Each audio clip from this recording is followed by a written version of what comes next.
ওমর রাদিয়াল্লাহু আনহু বলেছেন, স্ত্রীদের খারাপ আচরণ হলো 6টি। এই 6টি আচরণ যার মধ্যে থাকে, ওই স্ত্রীর স্বামী কখনো মানসিক শান্তি খুঁজে পায় না। এবং ওই স্ত্রী যদি কোনো পরিবারে থাকে, ওই পরিবারের মধ্যে কোনো শান্তি থাকে না, সন্তানরা পর্যন্ত মানসিক অশান্তিতে ভোগে। এটা ওমর রাদিয়াল্লাহু আনহুর কথা। যদিও বর্ণনার ব্যাপারে অনেকেই দুর্বল বলেছেন বা অনেকে ইখতিলাফ নিয়ে এসেছেন, তবে 6টা এমন গুণ পাওয়া যায় যেটা ইহুদি নারীদের গুণের মধ্যেও রয়েছে। এই 6টা গুণ, এই 6টা গুণ থেকে আমাদের বেঁচে থাকা উচিত। আল্লাহর হাবিব সাল্লাল্লাহু আলাইহি ওয়াসাল্লামের শ্রেষ্ঠ সাহাবী ওমর রাদিয়াল্লাহু আনহু তিনি বলেছেন, 6টা গুণ হচ্ছে নিকৃষ্ট গুণ মহিলাদের জন্য।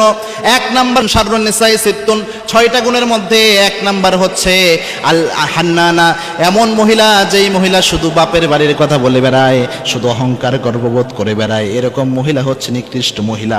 এরকম মহিলা আল হান্নানা, অর্থাৎ শুধু বাপের বাড়ির প্রশংসা করবে, সারাদিন বাপকে আর ভাইকে শুধু বড় বানাবে আর স্বামীর বাড়িকে ছোট করবে, তুচ্ছ তাচ্ছিল্য করবে, গর্ববোধ করবে, অহংকার করবে। এরকম যে মহিলারা রয়েছে, এদের ব্যাপারে আল্লাহর হাবিব সাল্লাল্লাহু আলাইহি ওয়াসাল্লামের সাহাবী ওমর রাদিয়াল্লাহু আনহু সতর্ক করেছেন। তার মধ্যে হচ্ছে 1 নম্বর আল হান্নানা, 2 নম্বর হচ্ছে আন্নানা, অর্থাৎ এমন নারী, আনিন মানে হচ্ছে কান্না করে দেয়, অর্থাৎ কথায় কথায় কান্না করে দেয়, এরকম নারী।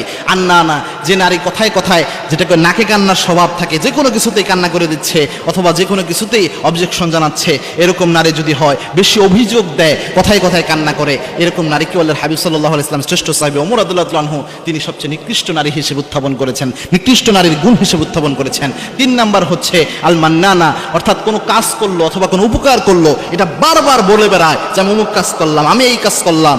কেউ এই কাজ করে না, নিজের কাজকে অনেক বেশি শো অফ করে, নিজের উপকারকে শো অফ করে, উপকার করে এটা বারবার বলে বেড়ায়। এরকম গুণ যে নারীর মধ্যে থাকে, তাকে তাদের ব্যাপারে ওমর রাদিয়াল্লাহু আনহু সতর্ক করেছেন। 4 নাম্বার হচ্ছে আল হাদ্দাকা, অর্থাৎ এমন নারী যে নারী অনেক লোভী, অনেক উচ্চাবিলাসী, অর্থাৎ আপনার সামনে এসে বলতেছে যে অমুককে অমুক জিনিসটা কিনে দেওয়া হয়েছে, মার্কেটে অমুক জিনিসটা এসেছে, অনেক উচ্চ জিনিসের লোভ তার মধ্যে বাসা বাঁধে, উচ্চ জিনিসের জন্য হাই হতাশ করতে থাকে। এরকম লোভী আচরণ যাদের মধ্যে রয়েছে, উচ্চাবিলাসী যে নারীরা রয়েছে, এদের ব্যাপারে ওমর রাদিয়াল্লাহু আনহু সতর্ক করেছেন। 5 নাম্বার আল বাররাকা, অর্থাৎ অতিরিক্ত সাজগোজ প্রিয় যে নারীরা, অর্থাৎ দেখবেন স্বাভাবিক মেয়ে মানুষ তো সেজে গুজে থাকবে, এটা একটা মেয়ে মানুষের ন্যাচারাল বৈশিষ্ট্য। এবং আল্লাহর হাবিব সাল্লাল্লাহু আলাইহি ওয়াসাল্লামের সামনে একবার এক মহিলা একটা চিঠি দিলেন না পত্র দিলেন, এরকম বর্ণনা এসেছে। আল্লাহর হাবিব সাল্লাল্লাহু আলাইহি ওয়াসাল্লাম দেখলেন তার হাতে কোনো মেহেদি নাই। আল্লাহর হাবিব সাল্লাল্লাহু আলাইহি ওয়াসাল্লাম রাগ করলেন যে কেন তুমি মেহেদি দিলে না। সুতরাং মেয়েরা ন্যাচারালি যে সাজটা সাজে এটা স্বাভাবিক ব্যাপার, কিন্তু কিছু মেয়ে আছে সারা দিনটা শুধু তার মাথায় সাজগোজ নিয়ে পড়ে থাকে, মার্কেটে কোন সাজগোজের জিনিসটা নতুন এসেছে,